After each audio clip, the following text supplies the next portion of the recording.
In questo secondo video su Gutenberg iniziamo a vedere i vari blocchi e partiamo dalla sezione dei blocchi comuni. Allora, andiamo per ordine. Blocco 1. Paragrafo. Questo è ovviamente un blocco che ci permette di scrivere dei paragrafi. Naturalmente appena ci spostiamo o riclicchiamo ci viene ripresentata tutta la barra per cambiare, modificare e implementare cose al nostro blocco. Quello che vi voglio far notare è che nella sezione blocco in questo momento abbiamo le impostazioni del blocco paragrafo. Questa cosa si riproporrà per qualsiasi blocco. La sezione blocco ci permette di impostare e gestire il blocco per quello che Gutenberg ci permette di fare al momento. Se voglio spostarmi in documento basta cliccare di qua e torno alla sezione di prima. Allora, per quanto riguarda il blocco paragrafo abbiamo la possibilità di gestire le dimensioni del font.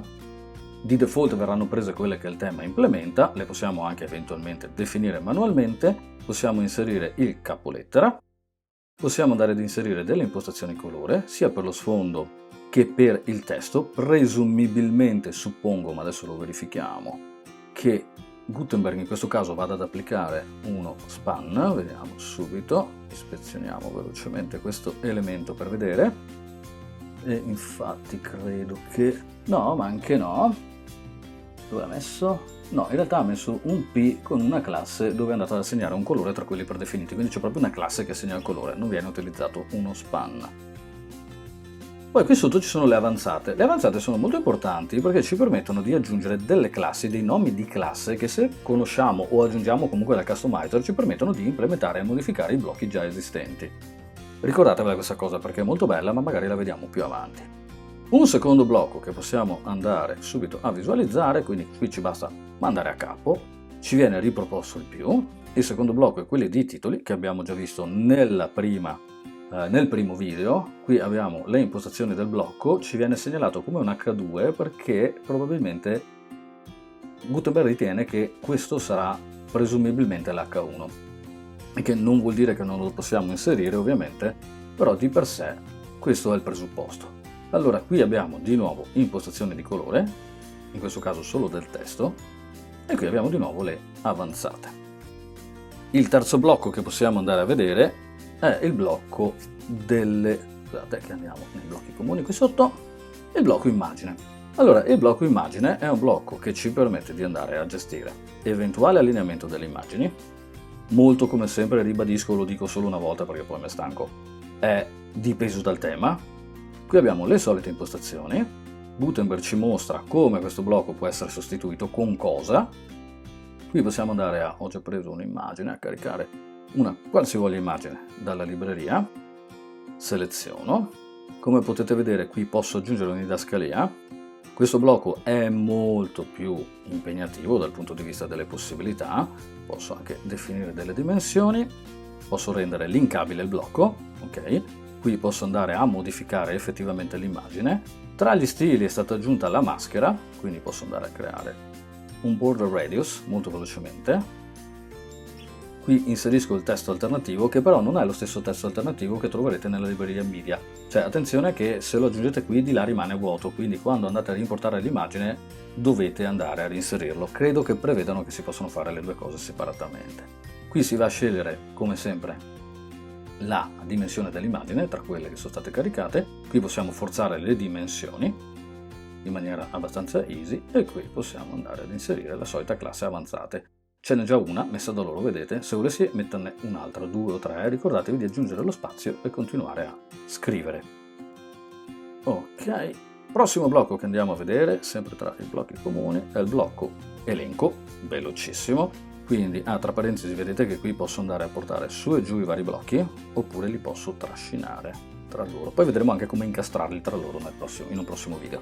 Allora, la lista elenco ovviamente si può trasformare in un paragrafo o in un gruppo o in un quote, in una citazione. Qui abbiamo liste UL non ordinate, liste ordinate, varie rientranze delle liste, e qui poi possiamo andare a vedere ordini di numerazione. Vedete che nel caso della UL non esiste neanche un ordine di numerazione. Allora, per non fare troppo casino vado, ecco, questo è un problemino, bisogna sempre, il blocco rompe un po' le balle, ogni tanto per rimuoverlo non appare tutta la schermata, tiro via un po' di roba che così posso andare avanti serenamente. Altro blocco che andiamo a vedere sempre nei blocchi comuni, il blocco cover.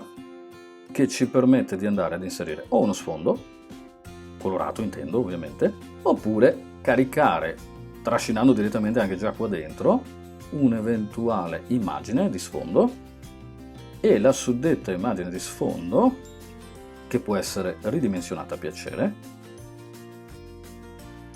può essere fissata,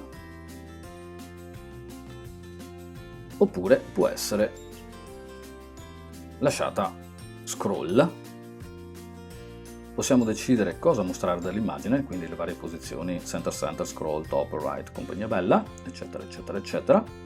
Un'altezza minima, posso andare a modificare un eventuale colore di sovrapposizione, se voglio. Qui possiamo modificare l'opacità, vedete? Ok. Questo crea anche, possiamo creare una sorta di effetto parallax se la mettiamo fissa. Posso scrivere un titolo e appariranno tutte le impostazioni del titolo qui dentro. In realtà questo qui è un paragrafo, ma penso di poter mettere anche un titolo e anche citazioni, versi preformattati, trasformare in gruppi, eccetera, eccetera. Quindi posso costruire una bella strutturina tipo parallax con un bel effetto col testo sopra. Nuovo blocco comune che andiamo a vedere. Beh, lascio un attimo da parte la galleria, la vediamo per ultima. Ok, allora, video, file e audio sono tutti uguali, ve ne mostro uno per tutti. Clicco audio, vado a caricare un file audio e si inserirà il player di default. Fin qua niente di particolare e non ci sono neanche grosse impostazioni da poter andare ad aggiungere. E ultimo tra i blocchi comuni che abbiamo visto, la citazione, il classico quote. E fin lì possiamo andare anche a modificare gli stili, cioè la citazione grande, anche questa è stata aggiunta, mi sembra con la 5.3, oppure il default. Vedete che qui vanno a cambiare le classi. Eliminiamo anche questo. Ok, rimuovi blocco. L'ultimo blocco che andiamo a vedere invece, che è molto carino per i blocchi comuni, è la sezione galleria. Allora, andiamo nei media e carichiamo e creiamo una gallery. Allora, si può già aggiungere una didascalia da qui. Se inserisco in galleria posso aggiungere un'altra didascalia qua sotto, caricare altri file, oppure posso scrivere una didascalia anche sopra i file. Posso ritagliare le immagini, decidere a quante colonne far passare le immagini, posso spostare le immagini tra di loro o eliminarne una, ok? Questa cosa mi permette anche di linkare eventualmente le immagini a un file media o una pagina allegato, quindi rimandare ad una pagina. Qui sotto ci sono poi le varie classi che posso aggiungere, che ne so, potete crearvi una classe box shadow tipo per andare a applicare un'ombra sull'immagine. Allora, eliminiamo, riclicchiamo qui e andiamo a eliminare questo blocco, che se no facciamo troppo casino. Perfetto, eliminiamo anche questo qui. Allora, rimuovi blocco, facciamo aggiorna, andiamo a ricaricare la pagina di qua. Visualizziamo, se clicco qui, beh, la stessa roba, posso visualizzare da qua la pagina. Vedete, questo è il blocco galleria che si è creato. Per quanto riguarda invece l'eventuale stile, se noi andiamo nella sezione documento possiamo mettere un template, no sidebar, e quindi questo per quanto riguarda il mio tema, quindi porta le immagini ad avere una strutturazione senza sidebar ma comunque in un contenitore. Mentre se andiamo a eliminare proprio, mettere una sezione full size, tutti i nostri contenuti saranno a piena pagina con un contenitore predefinito comunque da WordPress. E anche questa cosa molto buona e giusta. Allora, rimettiamo adesso il template predefinito, che va benissimo per quanto mi riguarda. Ok.